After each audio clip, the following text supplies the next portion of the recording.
चाणक्य राजा चंद्रगुप्त मौर्य के महामंत्री थे।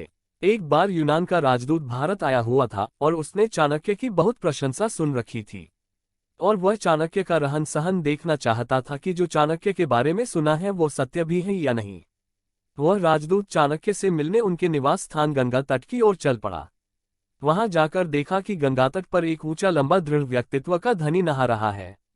राजदूत ने उस व्यक्ति से पूछा कि क्या मुझे बता सकते हो कि चाणक्य कहाँ रहते हैं। उसने जवाब दिया, सामने झोपड़ी में। राजदूत को विश्वास नहीं हुआ कि एक राज्य का महामंत्री एक झोपड़ी में रह सकता है। वह झोपड़ी के द्वार पर पहुंचा तो देखा कि भीतर कोई नहीं है। यह सब देखकर लगा कि किनारे पर मिले व्यक्ति ने उसके साथ मजाक किया है। वह मुड़ने लगा तो वही व्यक्ति सामने खड़ा था। उसे देखकर राजदूत ने पूछा, तुमने तो कहा था कि महामंत्री चाणक्य यहाँ रहते हैं, लेकिन यहाँ तो कोई नहीं है। वह व्यक्ति बोला, आपका स्वागत है, मैं ही चाणक्य हूँ। अब राजदूत के आश्चर्य का ठिकाना नहीं रहा। उसने कहा, मैं बस यही जानना चाहता हूँ कि मौर्य राज्य का महामंत्री झोपड़ी में क्यों रह रहा है, यह कैसे संभव है। चाणक्य ने जवाब दिया कि जब महामंत्री सुख और वैभव से लबालब भरे महलों में रहने लग जाएंगे तो फिर जनता का दुख दर्द कैसे जाना जाएगा। मैं झोपड़ी में रहकर ही जनता के दुख सुख में भागी हो सकता हूँ।